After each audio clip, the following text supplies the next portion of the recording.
وہ ایک حدیث رسول صلی اللہ علیہ وسلم کا خلاصہ ہے کہ اللہ کے نبی سے سوال کیا گیا ہے، اللہ کے نبی کون سے مجاہد کا ثواب زیادہ ہے؟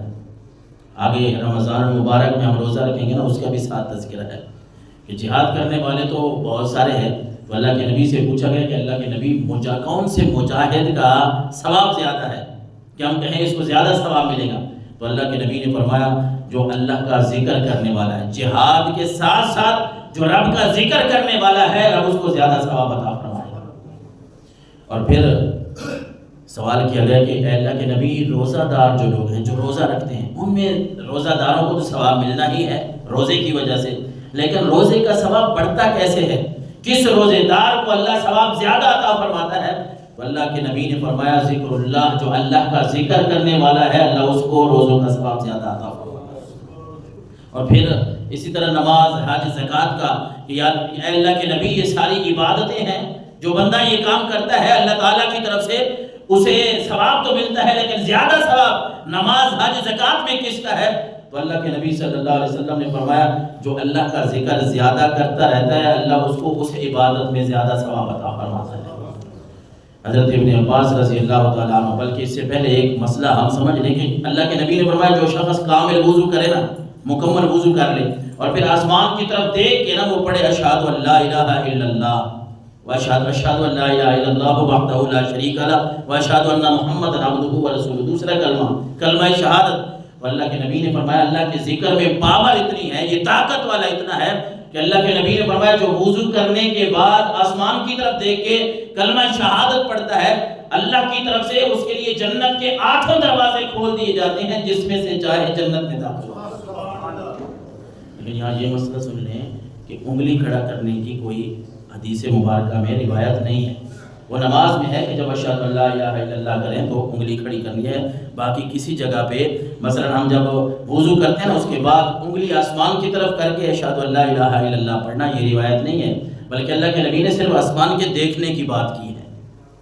اچھا، اس کے علاوہ حضرت ابن عباس رضی اللہ تعالیٰ عنہ، یعنی رب کا ذکر ایسی چیز ہے کہ بندہ جب رب کا ذکر کرتا ہے نا تو یقیناً اللہ تبارک و تعالیٰ اس بندے کے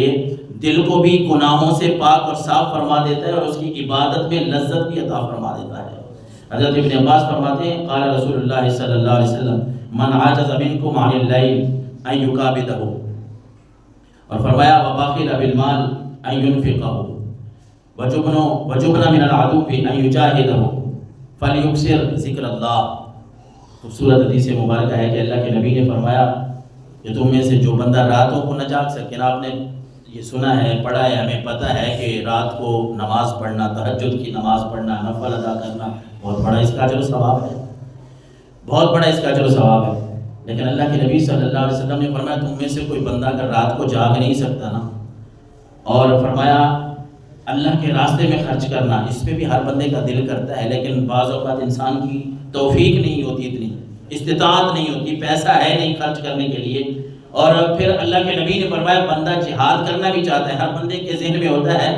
ہر مسلمان کی یہ خواہش ہوتی ہے جہاد کے لیے، لیکن اللہ کے نبی نے فرمایا وہ یہ کام نہیں کر سکتا، رات کو بھی نہیں جاگ سکتا، وہ اللہ کے راستے میں مال بھی نہیں دے سکتا، اتنی طاقت نہیں ہے، اتنے وسائل اور طاقت نہیں ہے کہ وہ اللہ کے راستے میں جائے جہاد کرے۔ تو اللہ کے نبی صلی اللہ علیہ وسلم نے فرمایا فَلْيُكْثِرْ ذِكْرَ اللَّهِ، ایسے آدمی کو چاہیے کہ وہ اللہ کا ذکر زیادہ کرے، وہ اللہ کا ذکر کرے گا، رب اسے راتوں کے جاگنے والے جتنا بھی ثواب عطا فرما دے گا، مجاہد جتنا بھی ثواب عطا فرما دے گا، اور سخی جتنا بھی ثواب اس کو عطا فرما دے گا۔ اس کے لیے کوئی بھی عبادت ہے نا اس میں اللہ کا ذکر تو ہے، لیکن جتنا زیادہ سے زیادہ ہو سکے رب کا ذکر کرے۔ اللہ تبارک و تعالیٰ کو راضی کرنے کا ایک بہت بڑا ذریعہ ہے کہ بندہ رب کا ذکر کرتا ہے۔ حضور علیہ الصلوۃ والسلام نے فرمایا، حضرت ابو ذر غفاری رضی اللہ تعالیٰ عنہ اس حدیث کے راوی ہیں کہ یقول اللہ تعالیٰ یا عبادی کلکم ضال الا من ہدیت، اللہ کے نبی صلی اللہ علیہ وسلم نے فرمایا، حدیث قدسی ہے کہ رب فرماتا ہے اے میرے بندو تم سارے گمراہ تھے، میں نے ہی تمہیں ہدایت دی، فسلونی الہدی اہدکم، مجھ سے ہدایت کا سوال کرو میں تمہیں ہدایت دوں گا، وکلکم فقیر الا من اغنیت فسلونی ارزقکم، تم سارے کے سارے جو ہے فقیر تھے، جس کو میں نے غنی کیا، جس کو میں نے مال دیا وہ میں ہی ہوں جس کو میں مال عطا کر دیتا ہوں، فرمایا مجھ سے رزق کے بارے میں سوال کرو گے تو میں رزق عطا کروں گا۔ اور فرمایا تم سارے کے سارے گناہگار تھے الا من عافیت فمن علم منکم انی قد ذو قدرۃ علی المغفرہ فاستغفرنی غفرت له ولا ابالی، کہ اللہ کے نبی نے فرمایا، رب فرماتا ہے سارے لوگ گناہگار ہیں، ہاں جس کو میں عافیت دوں، جس کو میں توفیق دوں وہ گناہوں سے بچ جاتا ہے، اور جو بھی بندہ گناہوں کی معافی مجھ سے مانگتا ہے میں اس کے گناہوں کو معاف فرما دیتا ہوں۔ اور اللہ کے نبی صلی اللہ علیہ وسلم نے فرمایا کہ رب فرماتا ہے ولا ابالی، مجھے کسی کی کوئی پرواہ نہیں ہے۔ اللہ کا ذکر کرنے سے کوئی یہ نہ سمجھے کہ میں رب کا ذکر کروں گا تو اللہ تبارک و تعالیٰ کی خدائی میں کوئی فرق آ جائے گا، کوئی بڑھ جائے گی اس کی خدائی، اس کی سلطنت، فرمایا نہیں، کوئی ایسی بات نہیں ہے، بلکہ فرمایا ان اولکم وآخرکم، اللہ کے نبی نے فرمایا، رب فرماتا ہے تمہارے اگلے پچھلے سارے،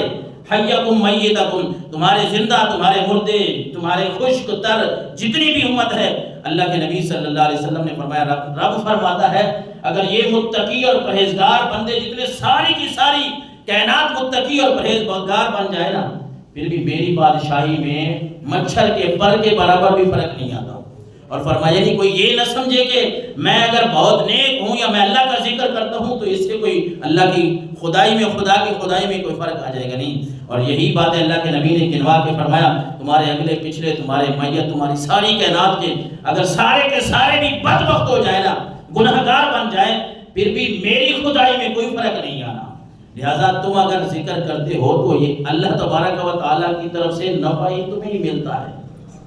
تمہیں ہی رب یہ نفع عطا فرماتا ہے۔ اور فرمایا اگر تمہارے سارے اگلے پچھلے سارے کے سارے کسی ایک میدان میں جمع ہو کے مجھ سے سوال کریں اور ہر انسان کو میں عطا کروں، ہر بندے کو اس کی نیک خواہشات کے مطابق میں چیزیں دے دوں جو وہ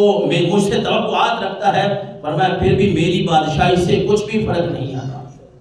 اس لیے اللہ تبارک و تعالیٰ کا جو ہم ذکر کرتے ہیں نا، یہ ذکر ہمیں خود ہی فائدہ دیتا ہے۔ اللہ کے نبی صلی اللہ علیہ وسلم سے سوال کیا گیا ہے الاعمال احب، اللہ کے نبی کون سے اعمال پسندیدہ ہے، رب کو بڑا جو پسند عمل ہو وہ کون سا ہے؟ حضور علیہ السلام نے فرمایا ان تموت ولسانک رطب من ذکر اللہ، ہر وقت اللہ کا ذکر کرو، پھر یہ ہوگا کہ تمہیں موت آئے گی تو پھر بھی تمہاری زبان رب کا ذکر کر رہی ہوگی، یہ رب کو عمل بڑا پسند ہے۔ اور یہ تب ہی ہوگا کہ جب بندہ اللہ کا ذکر زندگی میں کرے گا، تو پھر موت کے وقت بھی امید رکھی جاتی ہے کہ بندہ اللہ کا ذکر کرنے والا ہے، موت آ گئی ہے تو پھر بھی وہ اللہ کا ذکر کرتے ہوئے اس دنیا سے چلا جائے گا۔ اور حضور علیہ السلام نے فرمایا یہ شیطان، یہ وسوسے، یہ جتنی بھی معاملات ہیں، حضور نے فرمایا ان شیطان بازغ خطمتہ علی قلب ابن آدم، کہ یہ شیطان جو ہے نا یہ انسان کے دل پہ رسیاں ڈالتا ہے۔ حضور فرما رہے ہیں کہ شیطان انسان کے دل کے اوپر رسیاں ڈالتا ہے، جکڑتا ہے، فإن ذکر اللہ خانسا، جب بندہ اللہ کا ذکر کرتا ہے یہ رسیاں ٹوٹ جاتی ہیں، رب اس دل کو نور نالانو فرما دیتا ہے۔ اور فرمایا وإن ناسي التقم قلبه فذلك المسوى